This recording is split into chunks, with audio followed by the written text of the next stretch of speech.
Pozdravljeni gledalci in poslušalci našega kanala Neokvirjeno. Tudi danes bomo poskušali stopiti iz okvirjev, kajti z nami je lenarški župnik, gospod Marjan Pučko. Gospod Marjan, lep pozdrav. Lep pozdrav. Marjan, prihajate iz Kapelskega vrha, to je iz Murskosoboške škofije, župnik pa ste v Lenartu.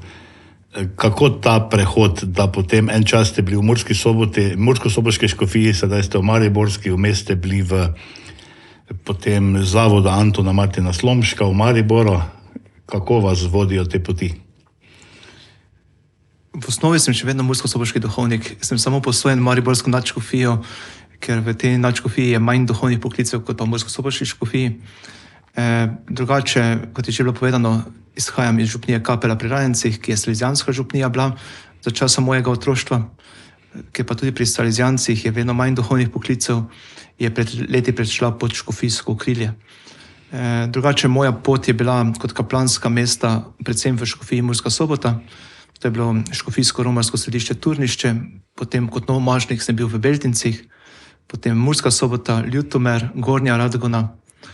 V tem času pa je v Mariboru gospod nadškof Tunšek prosil, če bi en duhovnik iz Murskosoboške škofije prišel v Mariborsko nadškofijo, predvsem v prvi sili med tednom, da bi bil v dijaškem domu in pa v Slomškem dijaškem semenišču kot duhovnik prisoten med dijaki. In ta duhovnik sem pol bil jaz, zato sem prva leta skozi teden bil v Mariboru, v zavodu Antona Martina Slomška, skozi vikende pa sem bil bodisi v Gornji Radgoni, bodisi v Ljutomeru, bodisi v Turnišču.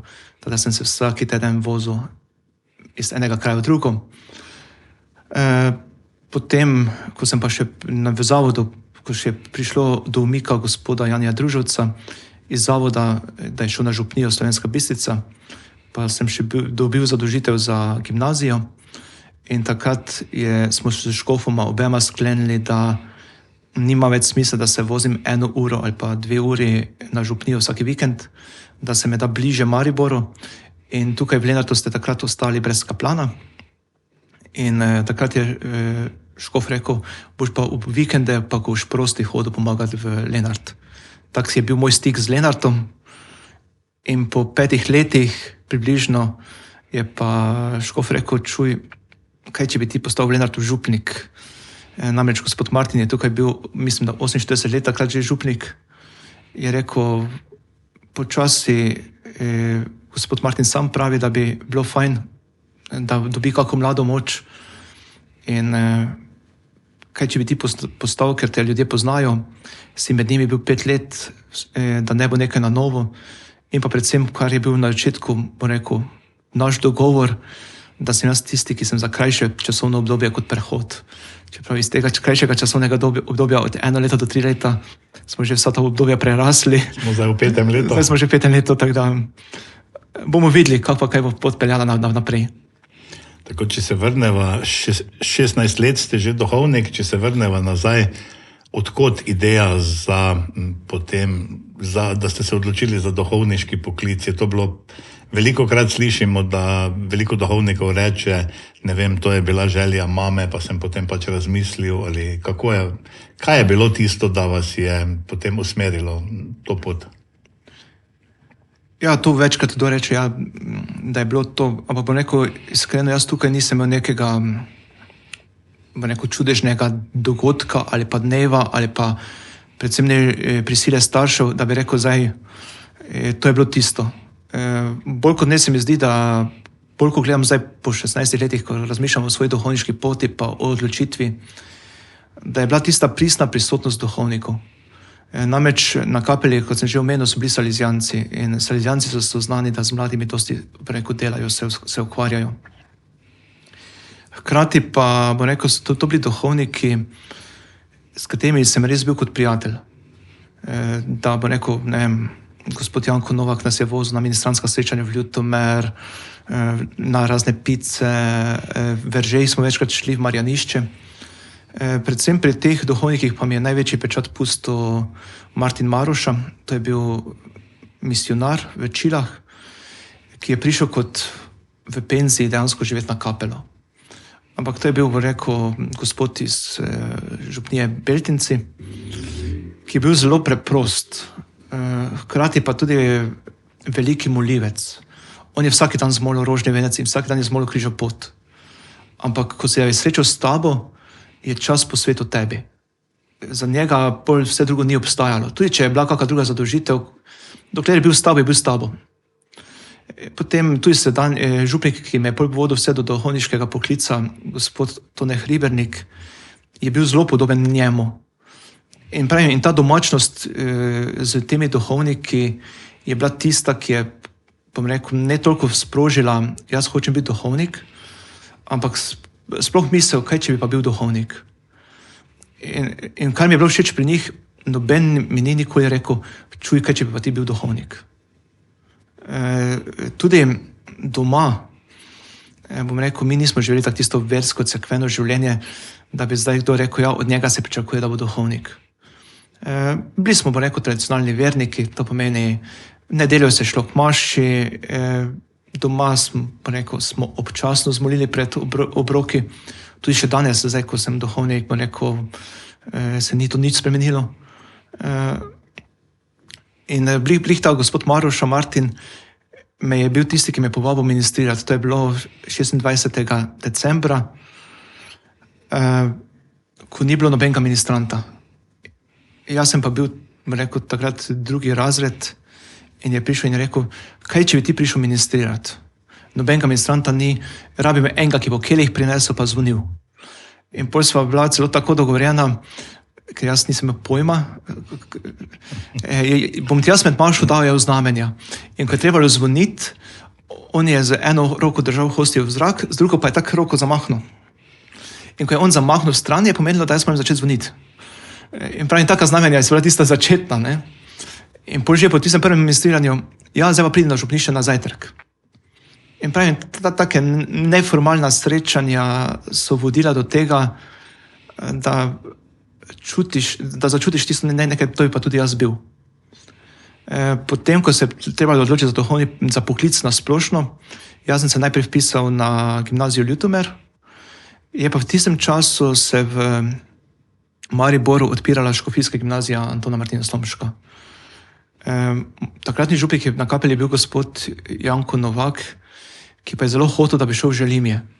In on je takrat celo, da bi jaz šel v Želimje, organiziral romanje v Želimje, na Ik, Kureščak in pa v Želimje, da bi meni pokazal, kak je tam fajn. Ampak mene vseeno je vleklo domače kraje, blizu doma. In tako rekel, pol me je Želimje res navdušilo, predvsem po urejenosti, sistemu in vsemu temu. In takrat sem se jaz odločil, ne grem v Ljutomer, bom pa šel na škofijsko Mariboru. In potem je rekel, božji previdnosti, jaz pravim, sem bil med prvo generacijo dijakov škofijske gimnazije, ko smo takrat z gimnazijo začenjali v Mariboru. In pol v Mariboru sem najprej bil v dijaškem domu Tezno, sem pa imel sošolca, ki pa je bil v malem semenišču. In meni ni bilo jasno, kaj to sploh malo semenišče je.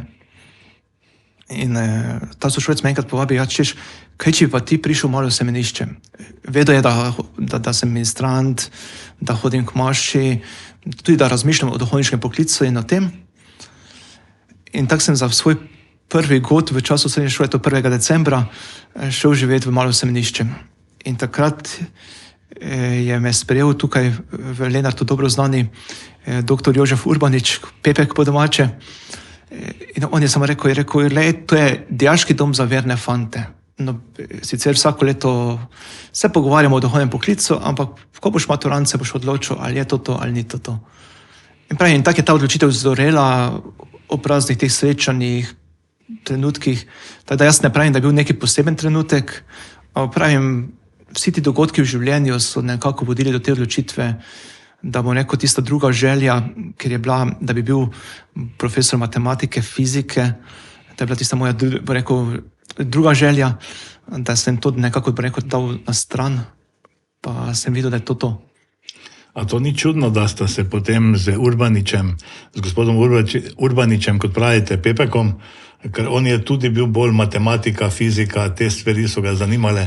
Naj povem, da vsi tisti, ki ne veste, kdo je Pepek Urbanič, je v tej številki Avtorjevih novic pogovor z njim, kjer opiše svojo življenjsko zgodbo. Ja, ne, s Pepekom, sva se zelo dobro ujela. On, kar je, zelo sovražil, je sovražil, da se ga vika. Mi smo vsi mogli reči Pepek in vedno ga tikati. Predvsem me pa je navdušil s tem, da kljub temu, da je doktor, da je naredil doktorat v Rimu, kar za vse tukaj, če rečeš, jaz si doktor, si predstavljaš, da je to neki visoki gospod, ki bo vse, če ni drugo, da je monsignor in podobno. Ampak pri njem je bila ta preprostost, hkrati pa me je navdušil z tem, koliko dijakom je on nudil inštrukcije. Še danes jih nudi. Še danes hodijo dijaki veselnice ob Dravi k njemu, ki je zdaj kot kaplan, da jih uči matematiko, fiziko, nemščino, angleščino. Hkrati pa je bil nam fantom v tistem času spodbuda, ker on, ko smo bili v malem semenišču, on še takrat pred tistim ni znal angleščine.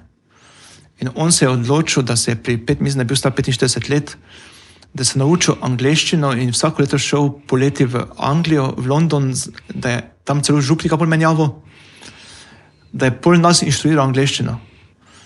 In večkrat nam je tako rekel kot spodbudo, ko smo, tudi jaz sem imel probleme z jeziki, je rekel, glej, če sem se jaz stari naučil, boš se tudi ti naučil. Tudi to opisuje v tem intervjuju, kako se je učil angleščine, pa tudi italijanščine iz gramofonskih plošč. Ja, in tu nam je bil zgled nam, on, ki je toliko starejši od nas, ki je doktor, toliko truda, pa vse energije vloži, zakaj ne bi tudi mi temu sledili? Pa bo rekel, predvsem pa tisto bil je preprost, tudi on je vsako leto šel k vsakemu malo semenišniku domov na obisk. On je sicer vegetarijanec, on ne je mesa. Ampak on ga je prišel domov, vem, starši so imeli največji problem, kaj vse mu treba skuhati, pa kak. In ko je prišel domov, je rekel moji mami, je rekel, čuj Tilčka, normalno župo skuhaj, samo jaz mesa ne bom. Je rekel, vse jem normalno, ampak je rekel, preprosto hrano, ne kakega posebnega pohanja in tega, ker je jasen kmečki človek in kmečka hrana je najboljša. In tak preprosti človek je ostal. Potem, če se vrneva na vaš začetek, potem 16 let nazaj, Nova Maša, novomašniško geslo. Vsak novomašnik ima geslo. Vaše geslo je bilo, vi ste luč. Podobno geslo je potem imel papež Janez Pavel II. Ob obisku Indije, ko je dejal, pridi in bodi moja luč. Kako bi pojasnili to geslo in kaj je bil vzrok, da ste se za njega odločili? Pač vsak duhovnik si izbere ob posvečenju neki moto, neko geslo. To mi je všeč tudi v sedanjem času, ko nadškof Cvikl pri birmancih izspodbuja, da v Birmi si izberejo birmansko geslo. Namreč gesla v življenju so pomembna, da ti da neko motivacijo, neko rdečo nit, kaj v tistem trenutku vidiš, da bi bilo prav, da bi tudi sam ti živel in po čem bi deloval. Še pred mašniškim geslom je bilo diakonsko posvečenje. Tam za diakonsko posvečenje smo si vsi diakoni skupaj izbrali geslo. Mi smo si takrat izbrali geslo Evangelij bom živel, alelujo ti bom pel, zato bom vedno hodil za teboj. Ker namreč diakon je tisti, ki oznanja Evangelij v prvi vrsti. Potem za Novo Mašo bom pa rekel, mene je navdušil Janez Pavel II. Z obiskom Postojne in Slovenije. In takrat je mladim v Postojni rekel, ne bojte se.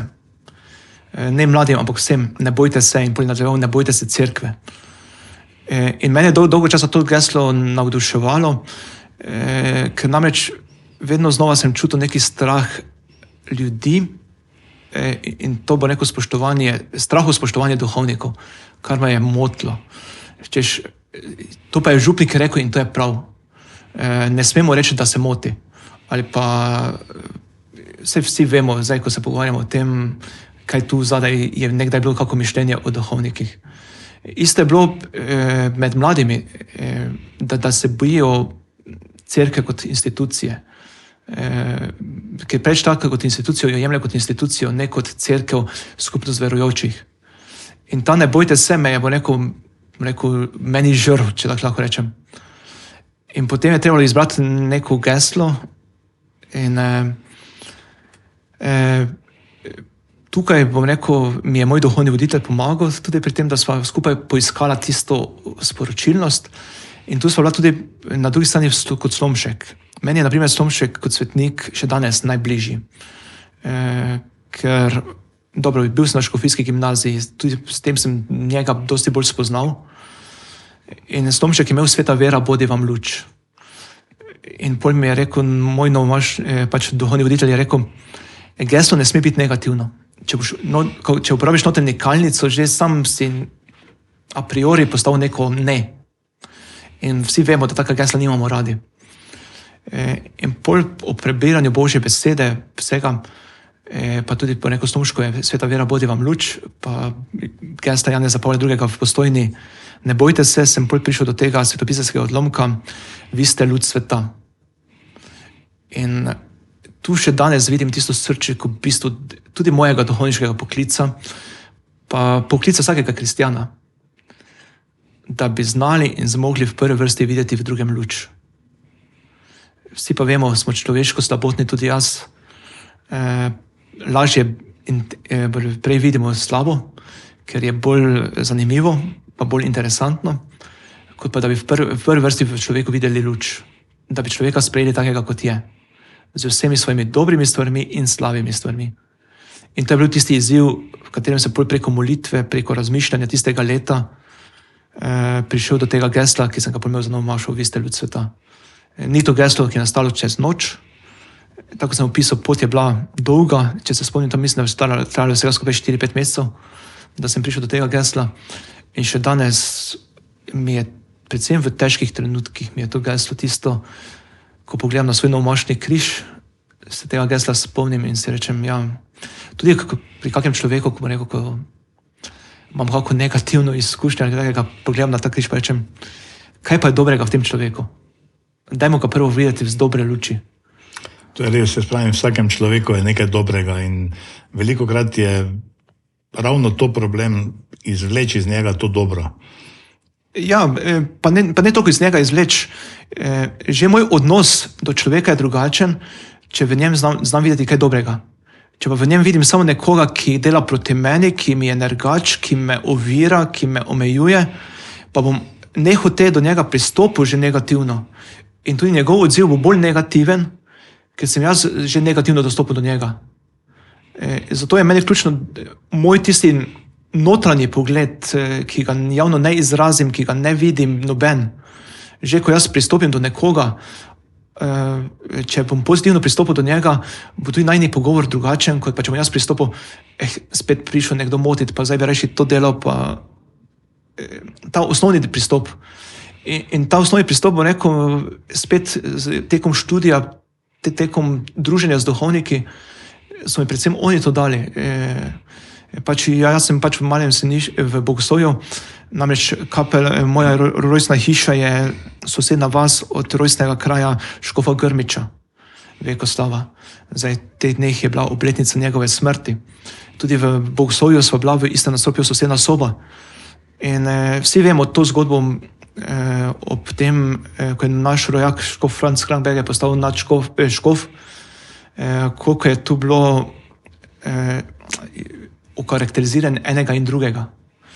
Nehote smo bili ljudje, ki tam v okolici živimo, s tem tudi nadelno povezani ali pa zaznamovani, lahko rečem, češ, ja, vi imate pa tam iz vaših krajev pa je tisti rdeči škof, tako so ga pojmovali.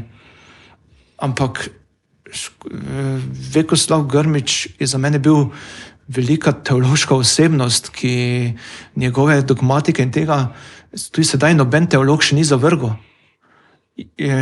Tudi njegova življenjska pot, rekel, je bila pomembna in tudi z škofom Kranbergerjem zdaj, ko se tukaj pogovarjal, tudi kdaj o njem, on govori s tem spoštovanjem o njem, med njima ni bilo nobene zamere, nobene delitve. In prav on je enkrat tak tisto, ko sem bil prvi letnik, malo smo se tak z njim, in je rekel, veš, najhujše je, ko se označujemo naprej in pol s tem prizvokom dostopimo do ljudi. To je bil dejansko tisti njegov moto tistega pogovora enega z njim, ko smo ga kot bogoslovci tako rekel imeli, ker on je večkrat prišel tako v sobo, predvsem, ko je zvedel, da sem sosedne vasi, češ, kaj se dogaja na domačih krajih, ker se zanimal za okolico, v kateri je živel. No. Ja, in tudi je, ne samo zdaj smo omenjala dr. Krambergerja pa dr. Grmiča, tudi v družbi mislim, da je ravno ta problem, ko se delimo na leve in desne, na cepilce, anticepilce in to se mi zdi, da kar razkraja družbo. Ja, ampak spet je, tudi pri vseh teh vprašanjih, ko ste zdaj omenili, spet jaz vem svoje stališče. Drugi, ki ne živi tega stališča, tudi tako nekako tu v Lenartu, v času korone sem mogel se odločiti, ampak jaz vem, zakaj sem se določeno stvar odločil in je to moja odločitev. Tako kot pričakujem, da drugi spoštuje mojo odločitev, je tudi bila moja dolžnost, da spoštujem njihovo odločitev. Zato jaz nobenemu nisem rekel, možeš se cepiti, možeš to, možeš ono. Sem pa vedno rekel, gledajte, vemo, kakva so pravila, ki so norme bile dane, ali se bom tega držal ali ne, isto je to deljenje črni, beli, bom rekel, ali zdaj, ko so skoki, ali prevčevi, ali zajčevi in podobne stvari. Vedno najdemo, mi Slovenci vedno najdemo. Vedno najdemo to, ampak jaz tu bolj vidim tisto, ker nam to postane tisto, kar nas na nek način združuje. Hkrati pa je tudi tisto, ki nas deli na dva tabora. In pravim, dobro, jaz sem preko otroštva imel izkušnjo tega z cerkvenih krogov, ampak bom rekel, zaradi tega meni noben od njih dveh, ne škof Grmič, ne škof Kramberger, ne škof Smej, ki so bili v tistem obdobju, ni bil manj vreden. Tudi, tako bom rekel, tudi župniki določeni, katerih sem hodil na prakso, vem, da me en sprejel, pa je rekel, jaz sem pa Grmičev, ampak sva se enako normalno pogovarjala, kot pa s tistimi, ki, bom rekel, so bili po tem notranjem, internem Krambergerjevi. Ampak pravim, tu je spet tisti naš odnos in spred vsakega kot človeka, kot brata in sestra. To, kar kristjani vsako nedeljo pri vsaki sveti maši rečemo bratje in sestre, tudi ko molimo molitev Oče naš. Sedaj sva na nekatere stvari sva že omenila dejansko kot cerkev, kot institucijo, vero, duhovniški poklic, ampak vseeno, ena specifika pa duhovniški poklic je, katere izzive vam prinaša dejansko? Ker ljudje pričakujejo, ne vem, zdaj je z nami, je zdaj župnik, zdaj moram to, zdaj tega ne smem. Kako to spremljate, te izzive, pa s katerimi izzivi se vse soočate? Ker prav se spomnim, v času covida, po covidu sva se pogovarjala, ste rekli, počutil sem se kot boksarska vreča, ko so prihajali pari k meni, ko so imeli težave. Kateri so ti izzivi in kako se lotevate teh izzivov? To je sicer zelo široka tema, ampak... Ja, to je zelo široka tema, je tudi izzivov, tako bi rekel, jaz po 15 letih do duhovništva, ne vem, če se tu pravi odgovor na to vprašanje, ker tudi sam, bom rekel, vseh odgovorov na vse izzive duhovništva, bom rekel, niti še nisem izkusil, sem prepričan, hkrati pa tudi vseh odgovorov nimam. Pri prvi vrsti pa jaz vidim pomembnost, to, kar sem že prej malo nakazal, da demitiziramo duhovništvo. Ker prej je bilo duhovništvo tisto, češ nekaj tu visoko, češ duhovnik pa je nekaj in pred njim moramo se poklekati, klanjati. Ja, ampak ne pred duhovnikom, pred Jezusom. In starejši ljudje imajo izkušnjo, ko je šel duhovnik k bolnikom, ko je nesel najsvetejše, so ljudje na ulici pokleknili. Ampak niso pokleknili zaradi duhovnika, ampak zaradi Jezusa, ki ga nosil v rokah. In tu smo mi napačno interpretirali, da smo hostijo nadomestili z osebo. Da smo Jezusa živo osebo, ki je prisoten v hostiji, nadomestili z duhovnikom, ki smo ga videli iti. In tudi z tega stališča bom rekel, je to bilo to straho spoštovanje do duhovništva. Ne pravim, da to ni bilo zdravo, ampak vse mora biti neki meji, neki meri. Hkrati pa pravim, v prvi vrsti, jaz kot duhovnik moram biti človek. To mi je tisto, tako kot sem rekel, vi ste ljud sveta. Biti človek in tudi z ljudmi se veseliti, pa jokati, hkrati priznati, glej, tu sem ga kiksnil, tu sem narobe naredil, moram jih tudi jaz spovedi, tu sem pa da naredil dobro. In tu se mi zdi tisto osnovno duhovništvo, poslanstvo danes. To, kar sedanji papež Frančišek zelo, bo rekel, poudarja. Dišati po ovcah, biti med ljudmi.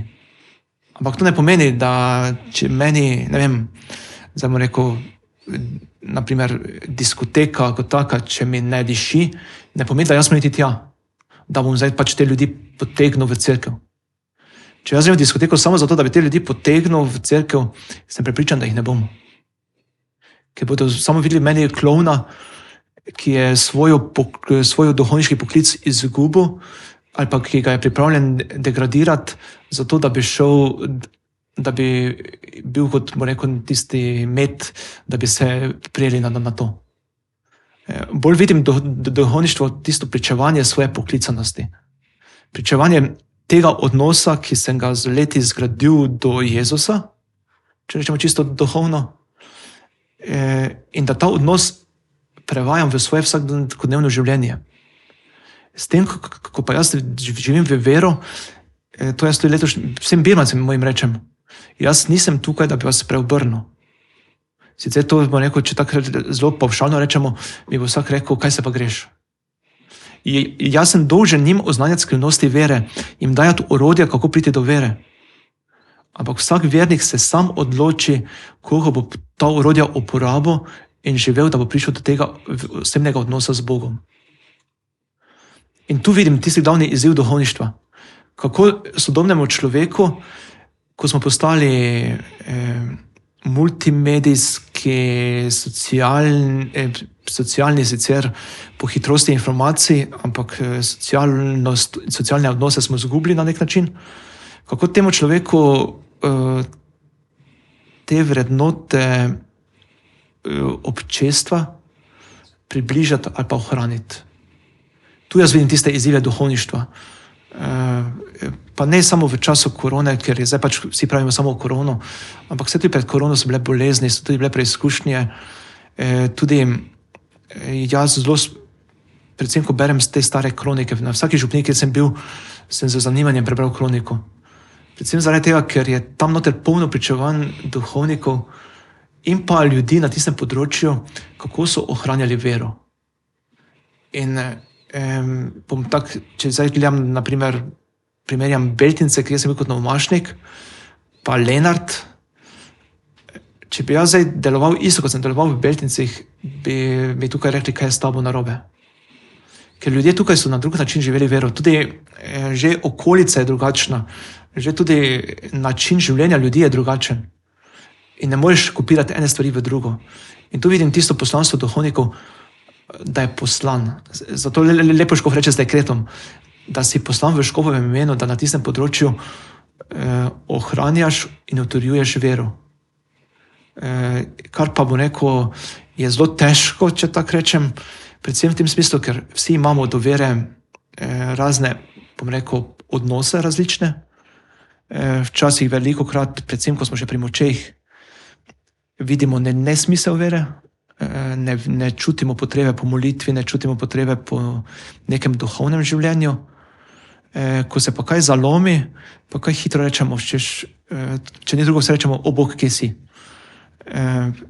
Ampak ljudje smo telesno, duševno in duhovna bitja.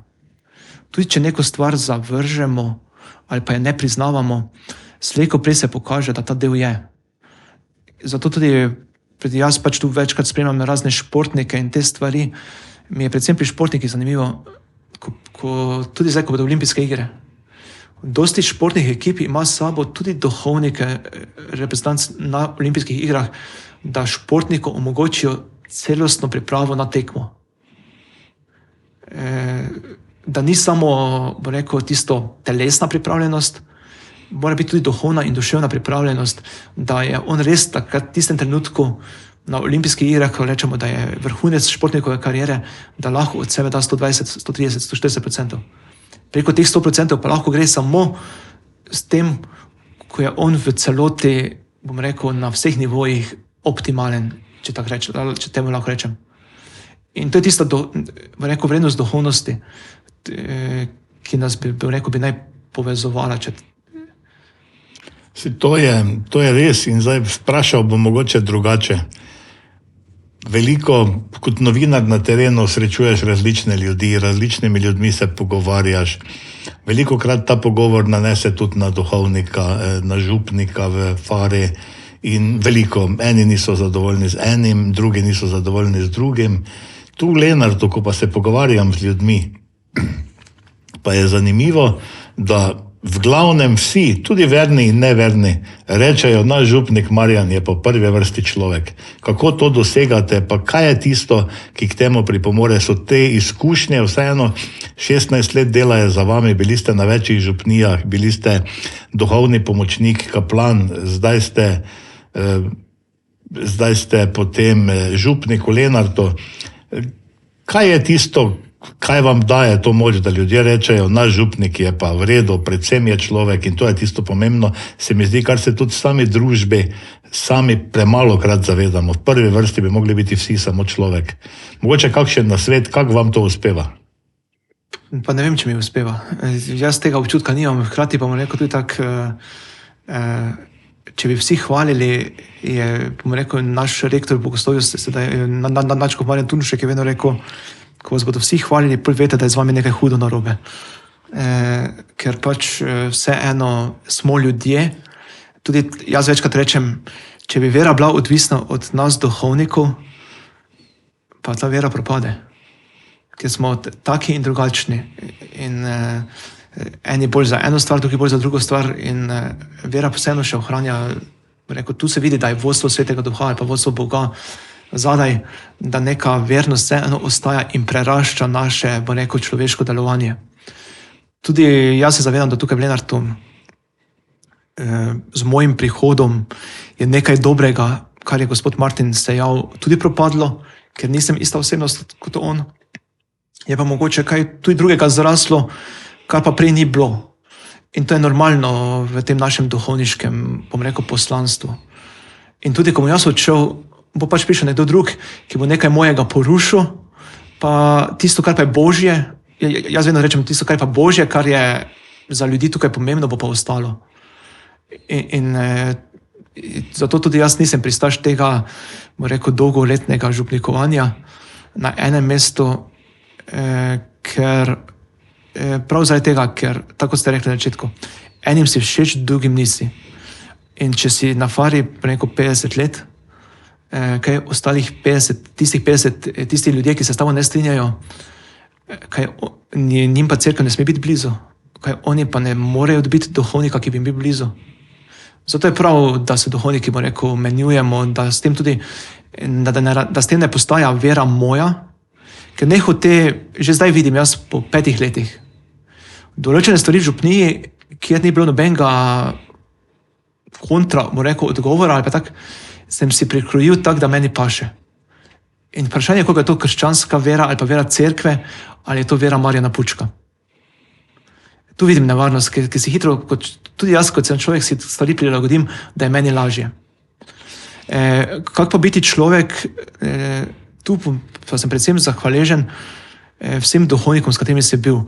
Če bi vzeli mojo statistiko, bi sigurno rekli, pa če bi gledal, na koliko farah sem bil, to, kar jaz večkrat rečem, da sem problematičen duhovnik. Namreč škof Peter me se je selil skoraj vsako leto. Jaz sem to zdaj bil v teh 16 letih, mislim, da na 8 ali 9 farah. Pa bom rekel, če bi tako gledal po statistiki, bi rekel, ja, ta pa je problematičen, ta pa ne spada v to strukturo, ker vedno ga nekam pošiljajo.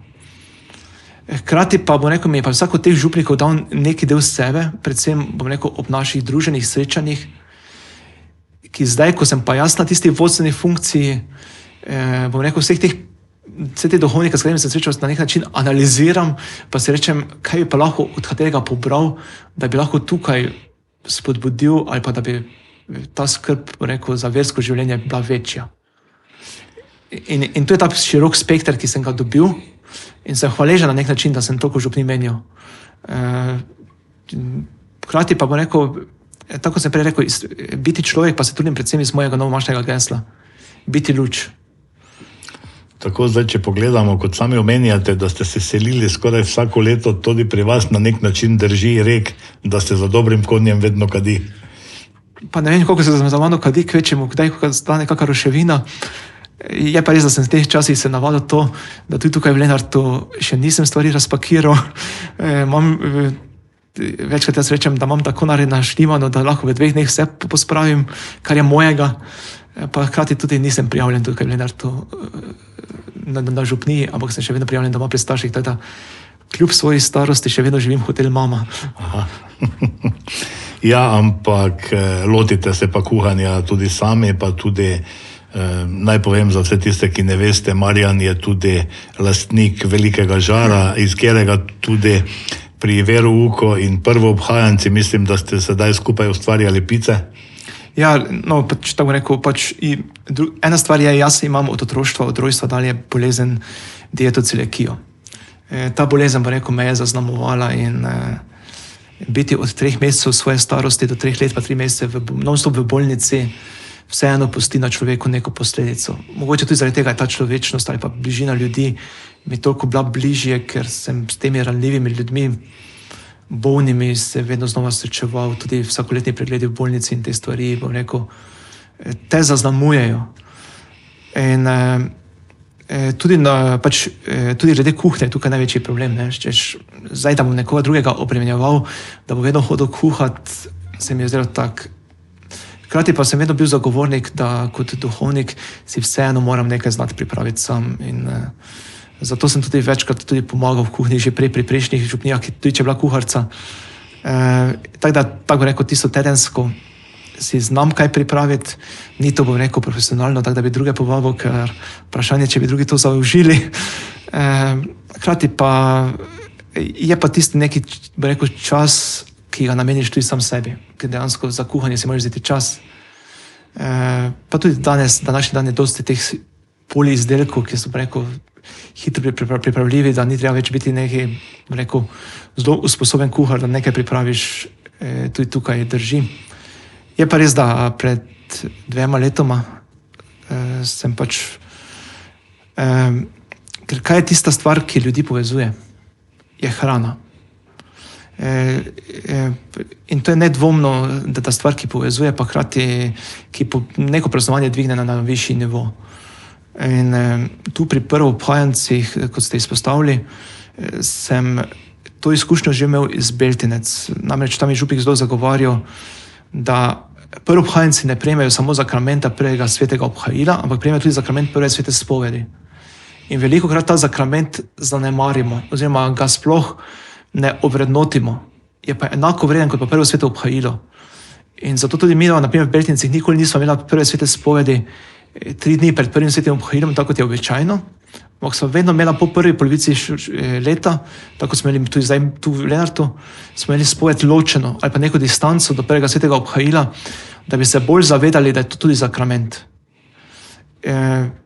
In da tudi ta zakrament, tako rekel, sicer se ne praznuje, ljudje nismo vajeni tega zakramenta praznovati tako na veliko kot prvo sveto obhajilo, ampak je prav, da se za nekaj časa ustavimo, pa tak. In pol je pred 2 letoma prišla ideja, kaj če bi pa pripravili pice. Hkrati, tako rekel, potem, ja, kaj jih zdaj naročimo, pa nam pripeljejo, ali bomo sami delali. In otroke najbolj navduši, če oni sami kaj prispevajo, sami kaj naredijo. In tako dejansko smo pač testo jaz že nabavim, potem otroci sami na začetku, preden je spoved, grejo pa obložijo pice. To jim je pač posebno doživetje, češ, da si vsak določi, kaj bo imel na pici. In pol ta čas, ko se pice pečejo, to je ponovadi tam 12-14 velikih pic, ta čas je pa spoved. To pomeni približno 45-50 minut vmes, da se lahko pice lepo spečejo in pol na koncu je skupaj starši praznovanje, da in otroci in starši so deležni teh pic. No, tako kot ste tudi dejali, priprava hrane dvigne potem nivo praznovanja, to je prvo, druga stvar pa je, ta skupna priprava, dejansko se, pa ne bo to žar ali ne bo to kuhinja, se pa ljudje zaustavimo, se zberemo in gledamo, kaj bo nastalo, si pomagamo, dejansko na nek način se družimo in si vzamemo čas zase. Ja, in s tem se učimo medsebojne, pa rekel, komunikacije, ne? Ker na primer, čisto tako rekel, tehnično, če gledamo, 6 prvoobhajancev pripravlja eno testo, eno pico, ne? Te 6 ljudi se morajo med sabo pogovoriti, kaj bo dalo gor, na kak način bo dalo gor, in tu hkrati mora ta dialog ali pa pogovor med njimi steči. Ni to, sicer mi samo pač rečemo, ja, nekaj zmečeš na pico. Ja, če sem jaz sam, kaj pa če je tisto, ki je poleg mene pripravljal isto pico, kaj pa če njemu to ne bo všeč? Ali pa jaz bi rad imel olive gor, on pa oliv ne je? Kaj bova zdaj naredila? Ali bova si označila teritorij, kje bo moje, kje bo njegovo? Ali bova neki kompromis sprejela? Neki skupni jezik, da bo to vseeno najni skupni izdelek. In pravim, to so te malenkosti, kateri se ne zavedamo vsebine zadaj. Hkrati so pa to vse, bo rekel, netehnične ali pa bi rekel nestrokovne kompetence našega medsebojnega sporazumevanja, našega življenja v družbi, ker danes dosti otrok je edinčkov. In njim se za domačo mizo ni treba nič prilagajati, ker je edini. Svet se vrti okoli njih, ne, ja. Narobe. Ja, in tukaj pa vseeno si v skupini, v skupnosti, kar so že deležni v šoli, ne, in tudi znotraj vere, ne, smo skupnost. To je res. Kako pa, kdaj ste pa na razpolago vernikom, kdaj vas lahko obiščajo v župnišču, ker ti prav sem se nasmejal, ko sem gledal v spletno stran župnije, pa naj povem še našim poslušalcem, gledalcem, da po telefonsko številko je zanimiv zapis. Pozvonite in če sem doma, vam bom odprl. Če pa me ni, se nikar ne jezite, saj tudi vas trenutno ni doma. Odkot ideja? Ta ideja je kopija iz drugih župnij. Podobno je bilo v župnišču Ljutomer, smo imeli napisano podobno misel, pa podobno misel ima župnik v Portorožu na župnišču. Namreč predvsem zaradi tega, dosti ljudi se jezi, pa tudi meni so na začetku očitali, ja, vas pa ni nikoli doma in ne moramo urediti stvari. Jaz sicer sem zelo pristaš uradnih ur v župniji, zato bom rekel tudi prva stvar, ki je bila, sem odstranil urnik uradnih ur. Ker sem rekel, nisem uradnik, sem duhovnik. In ko bom doma, sem 100% na voljo, pa naj bo to bodi si po noči, tudi za kako bolniško maziljenje in podobne stvari, bodi si skozi dan. Tako da dejansko, jaz večkrat ljudem rečem, moja mobitel številka je vse posod objavljena, dajte prosim me prej poklicati, ko nameravate priti, ali pa dobesedno, če rete mimo, pozvonite, pa če sem doma, lahko vsako stvar uredimo. Pač, ker tudi tako bo rekel, duhovniška služba je toliko nepredvidljiva, da težko rečem za en teden naprej, ob 11. ta dan me boste pa dobili doma. Potem, če pogledava, veliko sva govorila o veri, o življenju, ampak vedno prideva do nekega odnosa. Tako tudi sem nekje prebral, vera je odnos, ni neka enačba, ki bi se jo lahko naučil in živel. Kako najti ta odnos dejansko, ker te enačbe potem ne moremo izpisati? Kako najti ta odnos, dejansko odgovora ni. Ker tudi, tam bo rekel, če bi bil odgovor, potem bi vsi ljudje bili verni. Potem bi bila enačba dejansko. Potem bi bila enačba. Je pa vera v tem odnos, ker tudi zdaj, ko midva sediva drug v drugem, ljudje smo sicer vajeni, da bi vse radi merili, da bi vse radi ocenili, vse bi radi opredelili v neke predalčke. Ampak ne morem jaz trditi za vas tudi zdaj, da ste veren ali pa neveren. Ker kakšen imate vi svoj osebni odnos do Boga, do presežnega, je vaša osebna stvar. In ki se ne kaže potem, koliko ur, minut boste pred mano molili kot duhovnikom, ampak se kaže v vašem življenju. Ne samo v prvi vrsti v molitvi, potem v odnosu do bližnjega in pa hkrati tudi v odnosu do samega sebe. In to so tri stebli, kateri se mi zdijo v krščanstvu zelo pomembni in ki nam ga, bo rekel, omogoča tudi konec koncev tudi našo, bo rekel, svobodo kot tako. In če sem jaz iskren do samega sebe, bom tudi iskren do bližnjih in bom tudi iskren do Boga. In s tem tudi te vrednote, bom rekel, na nek način živim in s tem, ko živim te vrednote, pa hkrati v sebi prebujam vero. Prebujam vero v to bo rekel, presežno. In tudi mi večkrat vero, bo rekel, enačimo zgolj s tem, ali hodim v cerkev ali ne hodim v cerkev. Jaz sem prepričan, da vernika, ki ne bi nikoli šel v cerkev, ni. Ker ne morem več živeti vere, če od nekod ne dobivam neke duhovne hrane za to življenje. To je isto, da bi rekel, da sem nogometaš, pa ne bi nikoli bil na nogometnem treningu. Ali pa da sem trobentač, pa nikoli ne bi imel trobente v rokah. Ali pa, ker zato tudi jaz večkrat, bo rekel, dajem tudi staršem prispodobil, predvsem z glasbeno šolo, ker glasbena šola je najbolj, prispodoba tudi na področju vere lahko. Ker namreč določen inštrument, preden ga jaz igram, rabim teorijo in prakso. Tudi v cerkvi. Verouk ali pa verski nauk ali pa poučevanje o veri je teorija, ki dobim pač o tem, kaj je 10 zapovedi, zgodovina Svetega pisma in tako dalje. To je teorija. Hkrati pa, če to hočem to teorijo spraviti v življenje, pa rabim prakso. In koliko energije porabi da igra klavir, kitaro, ne vem kajkoli, isto je pri veri. Ko bom prvič molil, vse se ne bo nič zgodilo. Ker vsi pričakujemo takoj rezultate, ne vem, zdaj sem v šoli dobil, ne vem, to je bilo v dijaškem domu pogosto, dijaki pred testi so najbolj pogosto prihajali k maši. Ko da bo tista maša, tisti dan, ko se ti test piše, da bo prinesla me petko pri matematiki. Zdaj sem pač rekel matematika, ker matematika je med dijaki najbolj osovražen predmet. Pri meni je bila kemija, na primer. Ali pa kemija, no. Ampak je prišel k maši, šteš, da bo pisal 5. Ali pa da bo pisal pozitivno. Ampak ti moraš v to zaupati. Krati pa je pa vera tukaj lahko tiste pozitivni efekt, da ne bom šel do testa že z a priori pisal bo negativno, ampak ti da neko upanje, da bo šlo. Da boš dal od sebe več, kot bi sicer dal. Ker preko smo govorili o duhovnih pa teh stvarih, mi večkrat kako stvar zabremzamo že z svojimi mislimi, že to pa ne bo šlo. Ali pa to pa ni možno. In iste pri tem verskem življenju. Jaz rabim prakso, rabim izkušnjo duhovnih vaj, rabim izkušnjo romanja, rabim izkušnjo nedeljske maše, rabim izkušnjo tudi tedenske maše, rabim izkušnjo molitvene skupine, rabim izkušnjo branja Božje besede. Ampak to ni enkraten dogodek. To je, bo rekel, nekaj veste kot fitness ali pa telovadba, ki jo moram delati, da bom rekel, gradim svojega duha.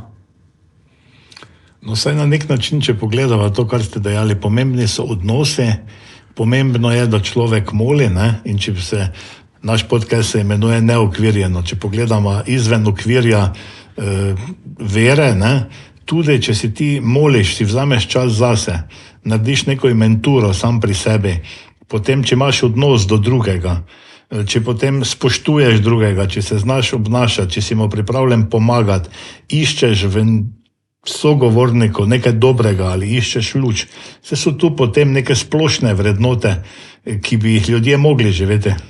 Ja, potem tako rekel, če vse to je v tvojem življenju, potem dejansko prideš do vrednot, ki so ti bližje, pa vrednot, ki so bolj stran od tebe. In pač za tiste vrednote, ki so ti bližje, boš za tiste porabil več energije, več volje, oziroma boš jim tudi sam posvetil več časa in s tem bodo postale tudi vrednote, ki boš oddajal sam. In tudi vedno poudarjate, ko sem malo bral pa poslušal intervjuje, ki ste jih že imeli dejansko, vedno poudarjate, pa nasplošno poudarjate, pomen je te odnose. Odnosi med nami s poudarkom na odnosih v družini. Zakaj menite, da je to tako pomembno, ta odnos družine? Ker sedaj vidimo, da je pač moderno, da je družina pač neka postranska stvar in poskušamo to družino poimenovati, ne vem več kaj vse, ne bova se v to spuščala, ampak... Pa se tudi ta različna, bo rekel, te klicanje po pojmovanjih, pa vsem tem dejansko odraža to, kar dejansko je. Družina, hočemo ali nočemo, je steber naše družbe, je jedro naše družbe. In mislim, da je, ne vem, če je bil zdaj Janez Pavel II, ne bi rad nekemu prepisal neke izjave, ampak mislim, da je bil Janez Pavel II, ko je ustvaril prvo leto družin, da je prav rekel, ko bo hudiču uspelo zrušiti družino, bo zrušil vse. Ker je družina tisti temelj jedro družbe. Saj, kje se mi učimo osnovne komunikacije? Kje se mi učimo od tistih osnovnih odnosov, prvih besed, prvih korakov? Je družina. So odnosi znotraj družine. Jaz tukaj bo rekel, bil sem del šolskega sistema, pač v zavodu Antona Martina Slomška, pa tega. Je res, da so vse naše šole, vrtci in to so vzgojno-izobraževalni zavodi. Ampak primarni vzgojitelji so pa starši. Ker ti v 3, 4, 5 urah, kar je otrok pri tebi, ga ne moreš vzgojiti od 24 ur. Tako da, če sem malo provokativen, da pridem starš na govorilne ure v šolo z odvetnikom, ravno ni najbolj vzgojno. Bom rekel, tu odvisno spet od situacije. Ne bom rekel, da je stalno vse kriv starš. Veliko stvari pa sem prepričan, zato jaz tudi tu vedno poudarjam, sem prepričan, da se da prvi vrsti rešiti z dialogom, s pogovorom.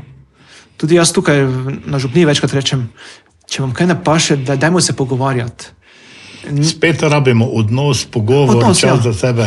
Ampak tudi družina. Jaz lahko rečem, da je ata, mama, da sta zastarela, da sta proti, da sta nemogoča, če pa živimo drug mimo drugega. Če se doma ne pogovarjamo, če doma nimamo časa, da bi en obrok na dan pojedli skupaj. Tukaj v današnjem hitrem ritmu življenja nažalost res. In tukaj bom rekel, je res, da sedanji ritem življenja družine dobesedno res razbija. Ker predvsem zdaj, ko so ti, rekel, evropski urniki dela po nekaterih podjetjih in podobno, saj oče odide od službe ali pa mama ob 7, pa pride domov popoldne ob 4, 5. Kaj bo on še pol lahko dal svoji družini? Ne bo mogel. Tudi kosila pa takega, če se bo spravil kuhati, veva, da bo pol kosilo večer ob 7, 8. Ker vseeno kako uro pa pol potrebuješ za vse te osnovne jedi, ne pa da bi še bilo kaj več. Zato jaz zelo priporočam, pa tudi zelo sem vesel, če si družine znajo vzeti čas predvsem ob vikendih. Da so tisti vikendi res posvečen čas drugemu, da skupaj so, da ne vem, grejo, bodi se tukaj v Lenartu na kakšen sprehod, bodi se, da grejo kam skupaj na izlet. Zato tudi ena izmed prvih stvari, kar sem bil tukaj na župniji, smo mi v soboto večer dali nedeljsko sveto mašo. Pa ne samo zaradi tega, da bi lahko v nedeljo ovrgli nedeljsko sveto mašo, ampak mogoče pa katera družina si vzame enkrat na 3 mesece, da bi v nedeljo šli nekam v gore ali pa na morje ali pa kaj takega za en dan. In kaj bo zdaj tista maša, zapoved nedeljske maše jim ovira pri tem, če vsi vemo, da tudi Judje so začeli praznovati nedeljo ob sončnem zahodu in zato so nastale tudi te sobotne večerne maše kot nedeljske svete maše. In s tem lahko pridemo bliže družinam, da si res lahko vzamejo čas zase, pa hkrati, da lahko tudi to cerkveno zapoved obiskuj sveto mašo uresničijo. In tukaj bo rekel, mora biti ta dialog tudi med mano kot župnikom, pa med starši. Zato jaz večkrat tudi vse stvari, ki so v župniji, včasih mi kateri očita, da sem preveč dialoški, oziroma da preveč stvari sprašujem, da bi mogel stvari določiti. In datum 1. aprila in datum 1. se mi stalno za starši pogovarjamo. Tudi glede tega slikanja, kraščenja, vse te stvari. Jaz vedno rečem, gledajte, to je vaša slovesnost. Kdorkoli bo, je vaša izbira. Jaz nimam z nobene pogodbe, nobenih stvari. Koga boste izbrali, ampak prosim, da izberete enega. Ker pač včasih starši pričakujejo, da boš rekel, ne vem, 27. maja bo Birma. Prej je to. Ne, dajmo se pogovarjati, kaj bi bilo. Saj vi poznate svoje otroke, poznate, kaj bi bilo na njihovi poti, tudi tega odraščanja do duhovnega jim v oporo, pa kaj bi bilo v breme. Kako pa nasplošno ocenjujete? Veliko delate z mladimi pri verouku, pri raznih duhovnih skupinah, srečanjih. Tudi prej, ko ste bili v zavodu Antona Martina Slomška, ste delali z mladimi. Kako bi opisali današnjo mladino in kako vi vidite, kako ta družbena omrežja vplivajo na mlade? Moram priznati, da v zadnjih letih sem stik z mladimi izgubil. Ker tako rekel, tudi ta družbena omrežja, na kateri sem jaz prisoten, predvsem Facebook, pa to, moramo se biti iskreni, mladih tam ni. Tam je dejansko srednja generacija, starši. Da bolj bo rekel, smo tukaj bolj blizu, če želim teh socialnih mrežij, bolj staršem. Predvsem v prvi vrsti, pa predvsem tudi iz izkušnje zavoda, bi pa rekel, v vsakem mladem je veliko dobrega. Družba, mi smo tisti, ki večkrat, bom rekel, te mlade ne bomo rekel pokvarimo, ampak jih oddaljimo od te dobrote. Namreč meni je zelo všeč ta sedanji svetnik Carlo Acutis, to je svetnik v kavbojkah, ki je bil leta 2016, mislim, da razglašen za svetega. Je v Asizijo pokopan, sem zdaj že 3-4 bil na njegovem grobu. On je imel zelo lepi stavek, umrl je star 16 let fant, ki je pa, bo rekel, bil računalničar in je hotel svoje sošolce evangelizirati. In kaj je on naredil za evangelizacijo? On ni šel do mladih, pa jim rekel, čuj, moraš brati svetopismo, moraš vsak dan rožni venec moliti, moraš to pa to. On je naredil spletno stran z evharističnimi čudeži.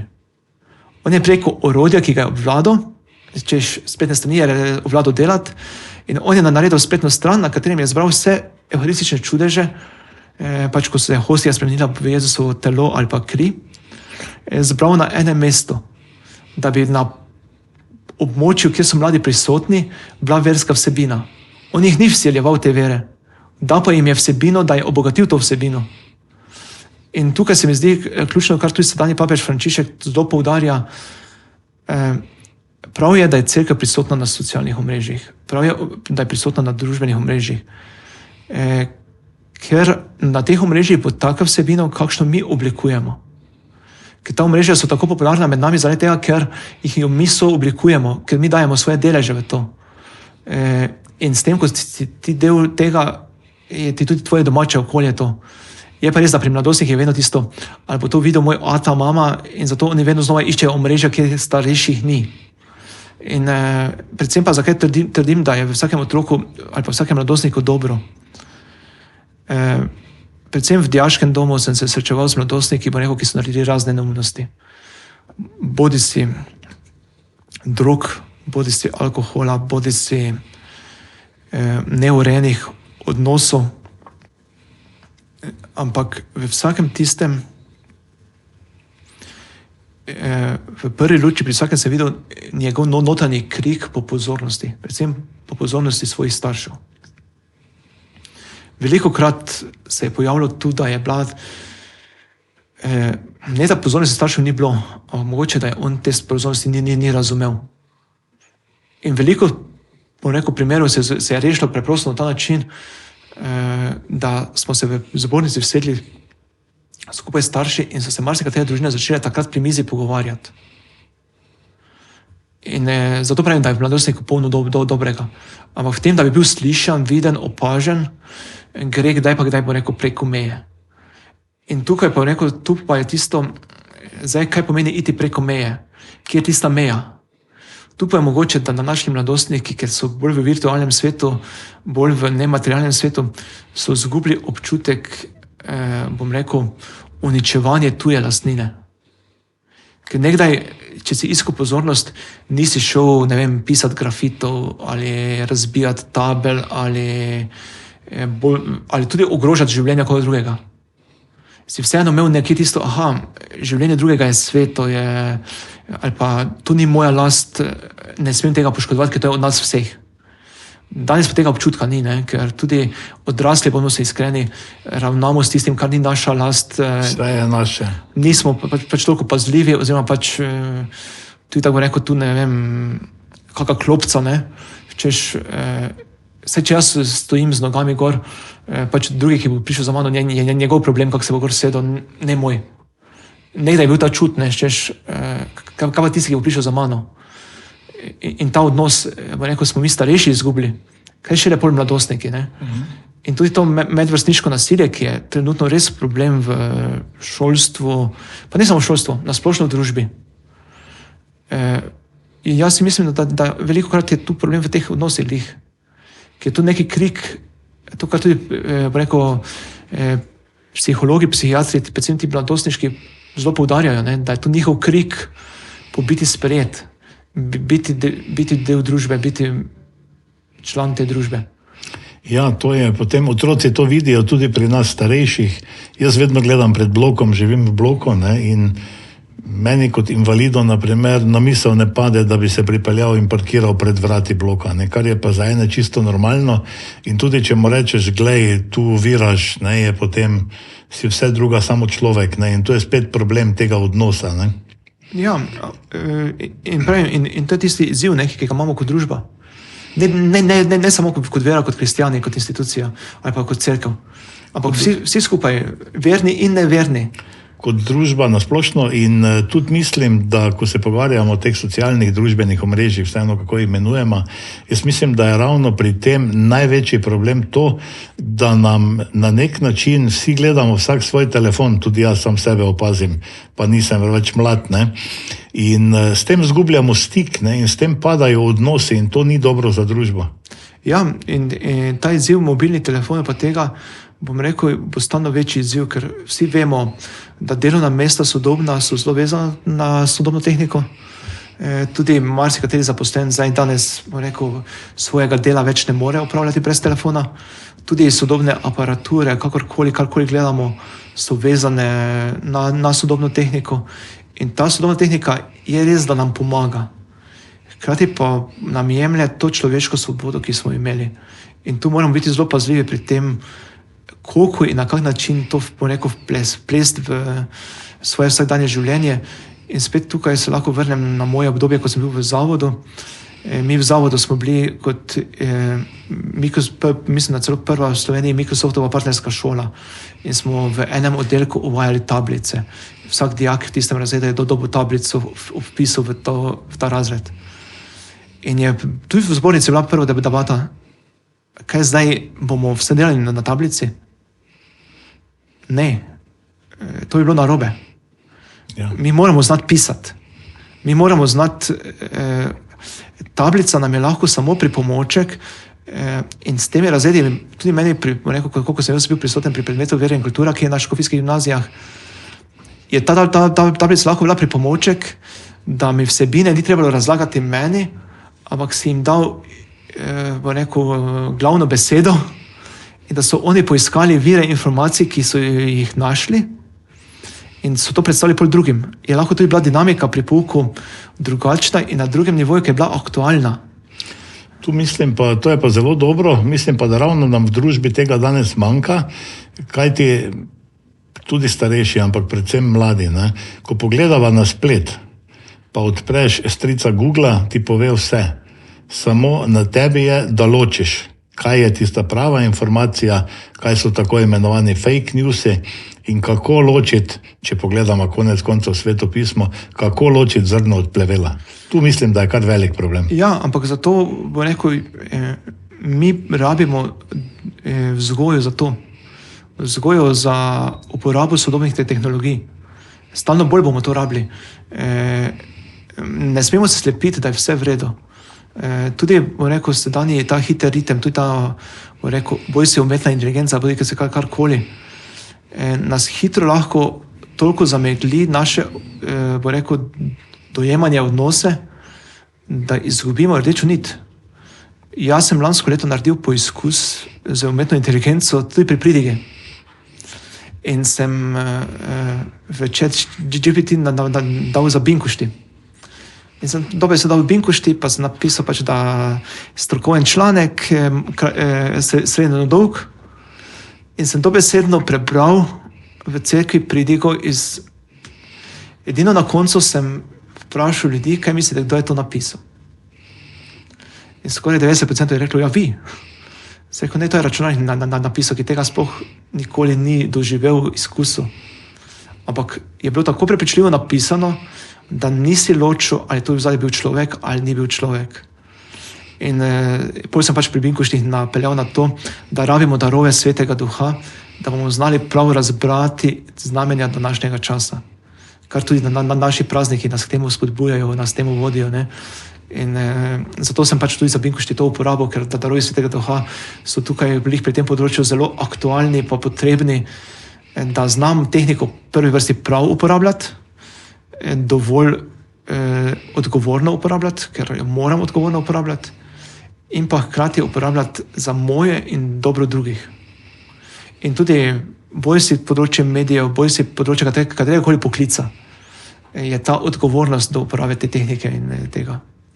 Tako, kar je tudi svetovno gledano, ne, je vedno težava v vseh teh novih tehnologijah, da je dejansko se vedno bojimo, da bo to prevzela neka politika, neka skupina ali pa potem določeni ljudje, ko imajo veliko kapitala in bodo to uporabili proti nam, kot se govori ali kot se je pokazalo tudi pri Brexitu v Angliji, ne, da je dejansko Facebook določil rezultate volitev, če posplošimo, sicer ni ravno tako, ampak... Ja, ampak bi pa jaz tukaj malo drugače štartal. Koliko pa smo naredili kot družba, da bi tu znali se odgovorno odločati? To je pa drugi problem, ne? Ne, to je korenina tega problema. Ker če jaz znam prav brati in uporabljati medije, potem, pa ne samo medije, tudi pač kar mi je dano, bom se tudi znal odgovorno odločati. Pri vseh odločitvah je tako, ne samo, mislim, najlažje je reči, politika je kriva ali pa on je to odločil. Ampak tudi jaz, se me noben ni prisilil, da mora tako biti. Jaz sem se po svojih spoznanjih odločil in prišel do tega koraka. Kaj sem pa jaz naredil, da so ta spoznanja meni jasna, pa je spet moja hiba ali pa moja želja potisnem, da pridem do nekega odgovora. Vsi pa smo, rekel, kar pa je spet prednost sodobne tehnologije, ti prevajalniki spletni, pa rekel, so zdaj že toliko dodelani, da ti tujih jezikov ni več ovira, če tujega jezika ne poznaš, ti ga hitro prevede stvar, vsebina je dokaj jasna in lahko hitro dobiš odgovore na, bodi si na družbena vprašanja, bodi si tudi politična, bodi si verska. In tukaj se mi zdi predvsem, da znam biti, jaz spremem do vsake moje odločitve odgovoren in prevzeti odgovornost za mojo odločitev. Tega se premalo zavedamo, tudi če pogledamo politiko, volitve, ne, Slovenci, če se malo pošalim, smo znani potem, da zaupamo novim obrazom, ne, ampak mi velikokrat tudi ravno tega odnosa nimamo do drugega in gremo na volitve. Volil bom onega, samo da ne bo ta dobil, ne volim onega, ker je dober, ampak zato, da tega onemogočim. Ja, ampak je pa tudi res, da mogoče pa imamo s temi starimi obrazi tudi slabe izkušnje. Tu bo rekel, se pri nas bo rekel meša dvojno, trojno skupaj. Zato jaz tukaj bo rekel, hvala Bogu, bo rekel, da nisem tukaj v Lenartu prijavljen. Tudi pri prejšnjih lokalnih volitvah, pa tudi pri parlamentarnih je to bilo fajn, ker so še določeni ljudje, češ, koga boste pa vi volili. Ampak tu jaz vedno rečem, češ, to je moja stvar, iskreno priznam, da sem volil že in desne in leve stranke, predvsem na lokalnem nivoju, ker tu sem vedno pač v mojem, pač jaz spadam pod občino Radenci, vedno gledal na osebe, ki so kandidirale. Se volijo, predvsem na lokalni ravni, pač, se volijo ljudje. Ja, in pač nisem gledal na pripadnost stranki, ampak na pripadnost tem, to je pa tako rekel, neke veste osebne izkušnje z določenimi ljudmi. Pač, in če se mi zdi, da ti ljudje živijo vrednote, ali pa ki bodo udejanjali vrednote, ki so mi blizu. Preprosto to. Pri teh na državni ravni, bom rekel, pa sem vedno gledal neko daljšo tendenco, ker pred volitvami, bom rekel, vsi obljubljajo gradove, vsi nam obljubljajo drugo Švico. Po volitvah pa te druge Švice ni. Ampak spet, če tukaj malo tako rekel, sva že tu pri tej političnem vprašanju, meni se preprosto zdi škoda, da smo Slovenci kot družba vsaki poklic degradirali. In tudi politika je poklic. To ni, da bi lahko vsaki bil. Pa ne pravim, da vsak ne zmore, ampak nimamo brez veze fakultet, ki nas za to usposabljajo. Imamo neko izobraževanje, ker politika kakorkoli je umetnost dogovora. Politika ni umetnost izključevanja. In že ta beseda politikost, ne, delati v dobro ljudi, ne, poiskati z dogovorom najti najna stališča, ki so različna, da bova prišla do tega, da bo dobro na lokalnem nivoju za naš kraj, na državnem nivoju dobro za našo državo. In tukaj bo rekel, je vsak, ki voli v tem demokratičnem sistemu, soodgovoren za to, kar je pa kar ni. Jaz sem tudi v cerkvi, ko je bil sedanji premier izvoljen, se rekel, pač izvolili smo ga, bil je potrjen kot mandatar, jaz mu čestitam, da je bil izvoljen, od danes naprej za nas, na nas, ki hodimo v cerkev, je dolžnost, da molimo za darove Svetega Duha, da bi jih znal uporabljati. Ne, češ ni naš, zdaj pa moramo moliti za novega, pa ne vem kaj vse. Ne, ampak ljudje so ga izvolili, je nam vsem postavljen v vodstvo, jaz kot kristjan, kaj največ, kar lahko zanj naredim, da za njega molim, da bi znal se dobro odločati. Po kakšni liniji se bo pa on odločil, je pa njegova stvar in je njegova osebnost in je on. Jaz lahko zanj samo molim. Najslabše je, da ga začnem preklinjati pa delati, bom rekel, kontra in ne vem kaj vse. Vem, da so mi nekateri takrat zamerili, da to ni njegov predsednik vlade in on za njega ne bo molil. Rekel, gledajte, čez 4 leta boste imeli možnost izbrati drugega, ampak zdaj ljudstvo je to odločilo, je moj predsednik vlade enako kot je predsednik vlade tisti, ki so ga volili. Volivci imajo vedno prav. Ja, volivci imajo vedno prav in tu je pač rekel, je pa res, da smo mi mlada demokracija. Tudi Amerika, ki je stara demokracija, vidimo zdaj, ko so pred volitvami, predvsem z temi, tudi preko socialnih omrežij, če smo že pri tem, koliko je Trumpu in tem uspelo Ameriko razdeliti na teh 50%. In enaki problem imamo tudi mi. Pa je tam, bo rekel, 100-letna demokracija, pri nas pa 20-letna, 30-letna. Mi lahko rečemo, da smo pubertetniki v primerjavi z njimi. Ampak pravim, to strokovnost smo mi izgubili znotraj politike. In pa ne samo znotraj politike. Tudi pogledamo si gostinstvo, pogledamo si katerokoli branžo. Tudi na novinarstvo, tudi edino, kar se jaz včasih pohecam, škofje še edini so tisti, ki zahtevajo teološko fakulteto, da nekdo to postane župnik. Ja, tu vidim ravno težavo, ne samo pri teh poklicih, kot je politik, pa zdaj, če omenjamo škof, duhovnik, ampak nasplošno, ta družbena omrežja so nam spet dala možnost komentirati vse, ne? In jaz rečem, ti družbeni vse vedi, tudi postajajo težava družbe, ne? Ker, ko ste lepo dejali, tudi za politiko obstaja fakulteta, ne? Tudi teološka fakulteta obstaja, tudi matematična. Ne? Mi pa naenkrat, in najbolj žalostno se mi pa zdi, ko gledam ta Facebook pa ta razna omrežja, ko vidim ljudi, ki vse komentirajo in prepričujejo druge, da imajo prav, je navadno pri šoli napisano no school. Ja, ampak dejansko, zato to pa rečemo, da je to socialno mreže, da je to družbeno mreže, da vsak je del družbe ima pravico gor objaviti. Jaz sam odločam, kaj bom jaz dal mojo novico, ali bom dal javno, ali bom dal za prijatelje, ali bom ohranil zasebno. In s tem jaz sam določam, pri katerem komentarju hočem imeti komentarje svojih prijateljev, kar se mi zdi pomembno za celotno družbo, ali pa kar je meni osebno pomembno. In jaz bom iskreno rekel, na Facebooku imam jaz par novic tudi takih, ki je samo mojih. In noben ne vidi, da sem jaz objavil na Facebooku. Vidim samo jaz, ker mi je, kot rekel, nekaj veste, kot kronogram, to se pa je takrat zgodilo. In tukaj vedno pa bodo ljudje, ki pač čutijo tukaj tudi potrditev samega sebe. In jaz tukaj ne vidim slabega v teh, da bi rekel, zdaj, ta pa je vedno proti, ali pa ta pa je vedno za, ali pa ne vem. Ampak včasih komentar bo rekel, kak je taki tudi preberem, ampak bom rekel, vse pa ne ravnam po teh komentarjih.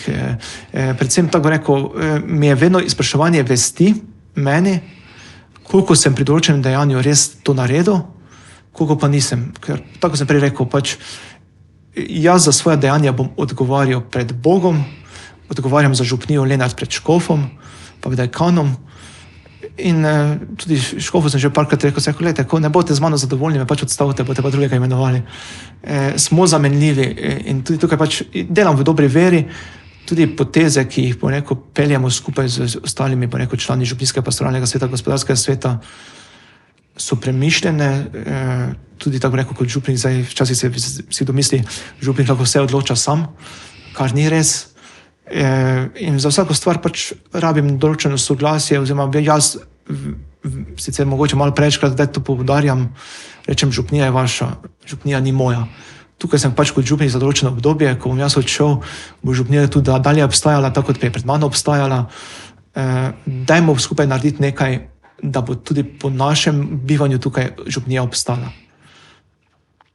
Sedaj smo že prišla do politike, potem je boljše, da tu nehamo, smo v velikem tednu, pa mogoče par besed o praznikih, ki so pred nami, velikonočni prazniki. Kako se vi spominjate kot otrok? Kaj vam je ostalo v spominu iz otroštva na veliko noč? Če se malo vrnem na staro temo, bom rekel, vse veliki teden je tudi vprašanje politike. Tudi. Namreč, če tako zdaj v zašali rečem, ne, Jezusa so na Sveto nedeljo sprejeli kot kralja, kot tistega, češ, on nas bo rešil vsega. 5 dni za tisti so pa že za njim se klicali, križaj ga. In pač bom rekel, to je ta umetnost dogovora, dialoga, ne. Drugače pa, če gremo na te verske teme bolj osredotočeno, meni osebno so ti, bom rekel, prazniki res tisti srčika naše vere, tisto res jedro. Ne rečemo brez veze veliki teden, ker je veliki prav v svoji vsebini, svoji pomembnosti in vsak dan v tem velikem tednu ima svoj pomen, svojo težo in na nek način je tudi vrhunec tega našega upanja.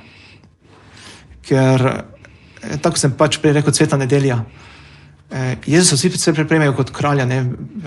Pri njega so metali palmove vejce, obleke slačili, samo zato, da bi šel po, zdaj bomo rekel v narekovajih, po rdeči preprogi. Ampak ali so oni res hoteli kralja v tej obliki, kaj je bilo na koncu? Oni so ga sprejeli kot zemeljskega kralja, kot tistega, ki bo voščak, ki bo uničil Rimljane, ki bo vse razsul in bo samo to, kar bo on rekel. Nekaj veste, tako rekel, zdaj v današnjem jeziku bi lahko rekli celo podoba diktatorja. Ampak pol ta kralj postane tisti, ki mu strgajo obleko, ko se za njegovo življenje odloča med Barabo pa med njim, med razbojnikom in med njim, čiš doma bolj prav, kdo je boljši za ljudstvo, ta, ki si nese sam sebi svoj križ, ki mu namesto kraljeve krone dajo trnovo krono, ki 3-krat pade na tej poti, ki ga pribijajo na križ in kljub temu, da je bil Božji sin, kljub temu, da je naredil toliko čudežev že prej, kot so izpričani po Svetem pismu, kljub temu, da je naredil toliko znamen, jaz sem trdno prepričan, da bi on v tistem trenutku lahko rekel, angelska vojska, reši me. Ampak on je vedno znova ponavljal tisti stavek iz Golgote, oziroma iz Getsemanskega vrta. Naj gre ta kelih mimo mene, ampak ne tvoja volja, ne moja volja, ampak tvoja naj se zgodi. In je bil 100% predan ljudem, katerim je bil poslan. In tu mi je ta skrivnost velike noči, bo rekel, vsako leto tako globoka, ne. Dejansko jaz veliko noč doživljam kot izpolnitve Božiča. Brez Božiča velike noči ni. In tudi brez velike noči Božič nima svojega smisla. Čeprav bo rekel Božič lažje praznujemo, ker vsak od nas ima izkušnjo rojstva. Vsak od nas je vsaj videl kakega novorojenčka, kakšni očetje so bili, pa mame, predvsem mame, očetje so večinoma bili prisotni pri rojstvih. Noben pač ni videl človeka vstati od mrtvih. In zato je velika noč res skrivnost vere. Skrivnost mojega, tvojega zaupanja. Skrivnost tega, kar so se prej pogovarjala, tega mojega verskega življenja. Ali res verjamem, da je Jezus moj brat, ki je postal človek? Tu se vrnemo na Božič. In da je hkrati tudi pravi Bog. In da smo tu povabljeni, da bi res znali in zmogli te stvari živeti, ne? Sveta nedelja, koliko ljudi mi sprejmemo kot kralje. Tudi v teh dneh bo v Sloveniji planica eno veliko kraljevanje. Družina Prevc, vsaka jim čast. Ampak, bom rekel, tukaj vsaka čast in tudi predvsem Petru, kolikrat je on govoril o teh verskih vrednotah, ki živi, ko so bili ministranti, ko so trdno povezani s cerkvijo. To smo v medijih pozabili, oziroma tega nismo slišali. Ker tudi pač o veri se pa ne sme govoriti, oziroma lahko on pove, ampak tega ne bomo objavili, ker to ni berljivo, oziroma cerkev mora biti nekaj slabega. Ampak tudi prepričan sem, da mislim, da zdaj v tej novi družini je celo intervju s Petrom Prevcem. On je pri vseh teh preizkušnjah dejansko, tudi ko je bil najbolj na tleh, prav v teh velikonočnih skrivnostih začutil to upanje. češ, tudi če me sprejmejo kot kralja, jaz se lahko s tem šopirim, ampak ko bom izgubil občutek za sočloveka, me pa drugi več ne bo imel kot kralja. Me bo imel kot mojega kot nasprotnika, oziroma bo imel neko distanco. In tudi tukaj je lahko spet tista odgovor, kako to človečnost ohranjati. To, kar so nekdaj včeraj kmečki ljudje rekli, biti z nogami na tleh. Tudi če te odnesejo v sedma nebesa z raznimi, prej sva v socialnem mrežu govorili, razni lajki ali pa raznimi hvalami, pohvalami, biti na tleh, ostati človek. In to je cvetna nedelja. Tudi zato mi prinešemo butare, presmece k blagoslovu, ki ponazarja naravo, ki se sedaj prebuja. In naši predniki, predvsem tukaj v Slovenskih goricah, so v butare davali 7 vrst lesa, narcise za okrasitev in tako dalje. Ne? Meni je zelo žalostno zdaj opažati v teh dneh, zdaj že zadnjih 5-10 let, ne? Mi smo te butare degradirali v oljčno vejico. Vse oboje ima sporočilo, ampak kaj ima pa oljčna vejica z Slovenskimi goricami, ki pa raste kakva oljka, je to del našega bivanja? Ni. In dejansko cvetna nedelja, tuji kmetje bodo rekli, je bila tista prva nedelja, ko so prosili za božji blagoslov in varstvo. V prvi vrsti svoje domačije, zato so presmece vtaknili za sleme hiše. Ko se je bližala huda ura, so odlomili del presmeca, pa ga dali peč za kuriti, da Bog blagoslovi njive, travnike in jih varuje toče in neuri, da bodo imeli kaj dobiti hrane za preživetje. Predvsem ta prošnja. In dejansko je na nek način tudi prvi vremenski blagoslov, če tako rečemo v tem smislu. To smo za cvetno nedeljo izgubili. Ne? Pač je folklora, da presmece prinesemo, oziroma oljčne vejice zdaj, kar mi je žal, da se je tudi degradiralo. Izgubili pa smo vsebino. Isto je veliki četrtek, zadnja večerja. Kaj sploh to pomeni? Jaz tukaj, ko sem postal župnik, sem uvedel sistem umivanja nog. To, kar bo rekel je v obredniku, da duhovnik umije 12 ljudem noge. In verjamete, zelo težko je dobiti 12 ljudi, da bi si pustili, da bi župnik jim noge umil. Vsako leto imamo s tem probleme. Tudi še zdaj, ko smo dejansko skoraj teden dni pred, še nimam 12 mož ali pa žena, ki bi si pustili letos umiti noge, češ, da bo župnik umil noge, to pa ne. Ampak čisto preprosta gesta umivanja nog. Jaz, vi smo povabljeni, da drugemu umivamo noge, da se sklanjamo drugemu in spet je ta naša človečnost. S tem, ko sem se jaz pripravljen drugemu skloniti, pomeni, da ga sprejemam kot sočloveka in je isto on meni. In je spet sva tukaj pri teh, odnosih človečnosti. Ali pa veliki petek, tako se prej rekel, trnjeva krona, padec pod križem, sam križev pot. Kdo od nas pa še ni grešil v življenju? Kdo ni padel pod križem v svojem življenju? Kdo še ni obupaval nad kako preizkušnjo?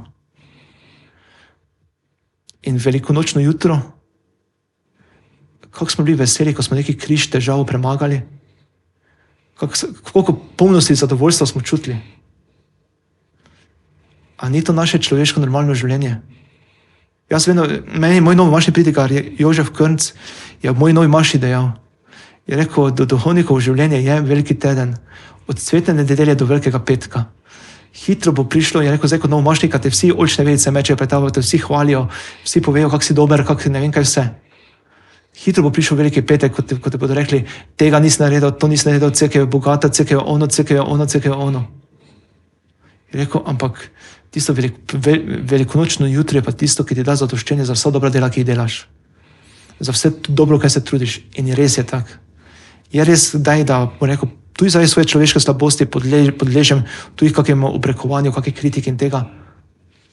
Ampak prav je, da imam tudi ob sebi ljudi, ki me na to opozorijo, da tudi, bo rekel, tudi preko spodbud, da znam vedno znova zreti v to veliko noč, v to naše upanje. Ne?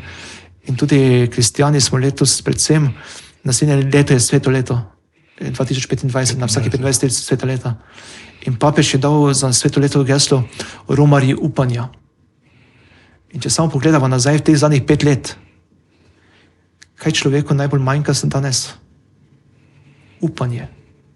Zgubili smo upanje v dober svet, izgubili smo upanje v dobro drugega, izgubili smo upanje v pravičnost, tudi medijev, tudi socialnih omrežij, v dobro človeka. Izgubili smo upanje tudi v Boga. Češ, ja, če je Bog dober, ali pa meni je kdaj kdo reče, tudi lansko leto, ko je bilo tolikokrat veter, pa to pa je cerkev odkrilo 4-krat, mi je kdo rekel, se tudi cerkev vam je odkrilo, kaj vam pomaga moliti. In kaj takemu človeku odgovoriti, dejansko nasmehneš se, pa poskrbiš, da je cerkev čim prej pokrita. Druga ni. Ja, ampak je pa res ta vrednota upanja tu na preizkušnji in Velika noč je praznik upanja. Da za vsakim velikim petkom pride velikonočno jutro. Ali tako so naši starejši rekli, za vsakim dežjem posije sonce, so rekli, preprosto to prevajali. Ampak to prevajati tudi v svoje življenje. Ne obupavati, predvsem pa bo rekel, ne obupavati nad svojim življenjem. In spet sva pri družini, spet sva pri odnosu. In ko se spomnim, ko ste prišli v Lenart, sva v enem pogovoru se pogovarjala pred veliko nočjo, pa ste dejali, naj družinska miza postane središče našega sveta. Ja, in dejansko, zakaj jaz poudarjam družinsko mizo? Sam sem bil delno pri babici deležen v neko družinske mize ob krušni peči. Zato v neko jaz tudi večkrat sanjam, da bi v župnišču imel krušno peč. Pa ne zato, ker so pice iz krušne peči boljše kot iz žara, pa tudi če Napoleon. Ampak, kaj je bila krušna peč? Je bil kraj domačnosti. Tisti kot, in predvsem v reku, ko je se krušna peč zapekla, si pol drugi dan šel spat nad krušno peč in to je bilo najlepše spanje. Ampak hkrati pa je bila miza, ko si se večer, ko ni bilo elektrike, ni bilo telefona, ni bilo nič, se je družina zbrala pri tisti mizi, pa si je rekla, ja, to je bilo danes, to ni bilo, jutri bomo to pa to naredili, se je načrtovalo, se je pogovarjalo, so se izmenjala mnenja. In tudi zdaj v začetku poslednjega časa sem jaz na pepelnico, pa na prvo poslednjo nedeljo v cerkvi staršem govoril, sem rekel, dajte si v večerjih vsaj enkrat na teden vzeti čas, pa večer skupaj zaključiti. Če boste za 5 minut izklopili internet, ne bo katastrofe. Hkrati pa boste pa videli, da boste mogoče starši opazili, da živite mimo svojih otrok ali pa da se pri njih zanimate samo za ocene, pa samo za uspeh, pa da ne razumete njihove stiske ob prvi zaljubljenosti, stiske ob tem, da ga nekdo žali, stiske ob tem, da neke snovi ne razume, ali pa stiske predvsem, da se ne čuti sprejetega. Ali pa tudi starši boste lahko otrokom rekli, ja, ne vem, ko sem jaz bil otrok, sem tak pa tak doživljal. Premalo tega, bo rekel, medgeneracijskega prepovedovanja, tega pričevanja. Ker tako sem prej rekel, tako so kronike župnikom, kaj se na določenem župnišču ali pa župniji dogajalo, tako so tudi družinske mize bile zakladi tega, ko so detki pa babice ob mizah pripovedovali, kako je bilo v njihovem otroštvu. Saj, ko sem bil najstnik, bom rekel, mi je bilo to pripovedovanje tečno, priznam. Ampak ko sem bil pa otrok, sem pa z veseljem poslušal zgodbo babice, kako so obdelovali njivo, kako so, ne vem, bučno olje šli delati, pa te stvari. In tudi zdaj se jaz včasih ujamem v teh mislih, pa bom rekel, pa nisem še toliko star, ampak če se spomnim, predvsem bom rekel z tega tehničnega sveta, tistih prvih disket, tistih mehkih, ko si gor lahko zapisal, mislim, da 350 kilobajtov ali kako je bilo nekaj takega. Potem so bile tiste diskete 1,44, ne.